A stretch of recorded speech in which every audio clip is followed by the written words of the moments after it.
Halo teman-teman semuanya, Assalamualaikum warahmatullahi wabarakatuh.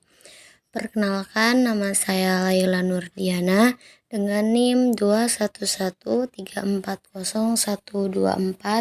dari kelas PKI 4D. Tugas ini saya buat untuk memenuhi tugas ujian tengah semester dalam mata kuliah teori konseling dan psikoterapi dengan dosen pengampu Ibu Imaratul Khairat MPD. Nah, di sini saya akan membahas mengenai teori pendekatan eksistensial humanistik. Teman-teman semua ada yang tahu nggak apa sih itu eksistensial humanistik? Nah, sebelum lanjut ke pembahasan, saya akan menjelaskan terlebih dahulu materi-materi yang akan dibahas, yaitu mengenai latar belakang, konsep utama, contoh-contoh dari eksistensial dan humanistik, pandangan terhadap manusia, dan tujuan dari eksistensial humanistik. Materi yang pertama yang akan saya bahas yaitu mengenai latar belakang.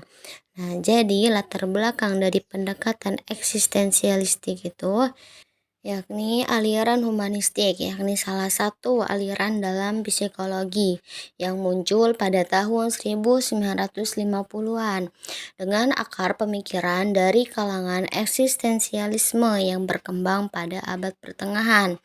Nah, pada tahun 1950-an, para ahli psikologi seperti Abraham Maslow, Carl Rogers, dan Clark Mostakes Association for Humanistic Counseling memiliki penekanan sejarah dan arus yang kuat tentang konseling. Nah, hal ini tuh terbukti bahwa AHC berkontribusi terhadap pembentukan asli ACA, mengendalikan profesi untuk fokus pada memperlakukan klien sebagai individu, bukan diagnosis, dan menggerakkan profesi dalam filsafat konseling untuk membedakan konseling profesional dari peran membantu orang lain. Materi yang kedua yakni konsep dasar tentang manusia dalam pendekatan humanistik dan eksistensial berfokus pada diri manusia. Pendekatan ini tuh mengutamakan suatu sikap yang menekankan pemahaman atas manusia. Pendekatan humanistik eksistensial berusaha mengembalikan pribadi kepada fokus sentral, yaitu memberikan gambaran tentang manusia pada tarafnya yang tertinggi. Adapun beberapa konsep utama dari pendekatan eksistensial humanistik, yang pertama ada kesadaran diri, yang kedua ada kebebasan, tanggung jawab, dan kecemasan, yang ketiga ada penciptaan makna.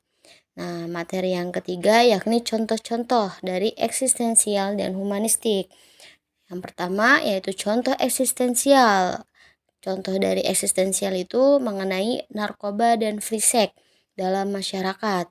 Jelas, narkoba dan free sex itu adalah pelanggaran, baik pilihan atau tindakan seseorang yang terlibat dalam narkoba dan free sex itu jelas melanggar norma moral dan hukum. Tidak ada masyarakat yang melegalkan semua tindakan ini. Namun bagi penganut eksistensial, bukan narkoba dan free sex yang menjadi problemnya, tetapi pilihan seseorang. Pilihan ini akan mendorong lahirnya tindakan seseorang.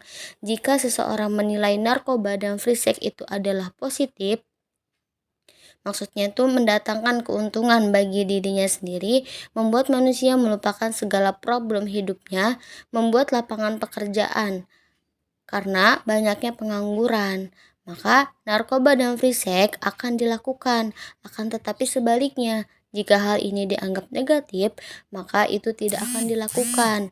Yang jelas pilihannya menjadi faktor penentu lahirnya tindakan seseorang. Nah, adapun contoh dari humanistik, yaitu guru dapat memberikan reward kepada peserta didik yang telah berhasil melakukan suatu hal, agar peserta didik tersebut semakin semangat dan termotivasi dalam pembelajaran. Tujuannya itu untuk membantu manusia mengekspresikan dirinya secara kreatif dan merealisasikan potensi secara utuh. Materi yang keempat yakni pandangan terhadap manusia. Humanistik itu memandang manusia sebagai makhluk yang memiliki otoritas atas kehidupan dirinya. Manusia bebas untuk menjadi apa dan siapa sesuai keinginannya. Manusia adalah makhluk hidup yang menentukan sendiri apa yang ingin dia lakukan dan apa yang tidak ingin dia lakukan. Karena manusia adalah makhluk yang bertanggung jawab atas segala apa yang dilakukan.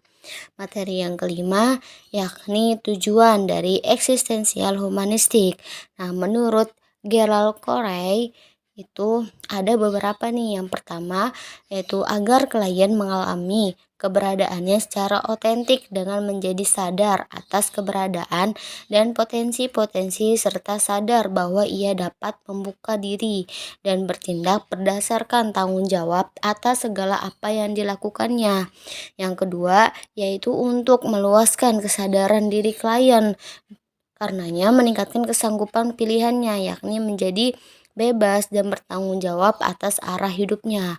Yang ketiga, yaitu membantu klien agar mampu menghadapi kecemasan sehubungan dengan tindakan memilih diri dan menerima kenyataan bahwa dirinya lebih dari sekedar korban kekuatan-kekuatan deterministik di luar dirinya. Jadi kesimpulannya, eksistensial humanistik itu berdasarkan pada asumsi bahwa kita bebas dan bertanggung jawab atas pilihan yang kita ambil dan perbuatan yang kita lakukan. Yang paling diutamakan dalam konseling eksistensial humanistik yakni hubungannya dengan klien. Kualitas dari dua orang yang bertatap muka dalam situasi konseling merupakan stimulus terjadi perubahan yang positif. Ada 3 tahap dalam proses eksistensial humanistik dan tidak ada teknik khusus yang dilakukan dalam konseling eksistensial humanistik. Nah, kecocokannya itu untuk diterapkan di Indonesia terletak pada pendapat kalangan eksistensial tentang kebebasan dan kontrol dapat bermanfaat untuk menolong klien menangani nilai-nilai budaya mereka. Nah, dalam pandangan humanistik, manusia bertanggung jawab terhadap hidup dan perbuatannya serta mempunyai kebebasan dan kemampuan untuk mengubah sikap dan perilaku mereka. Mungkin hanya itu materi yang dapat saya sampaikan. Wassalamualaikum warahmatullahi wabarakatuh. Semoga bermanfaat.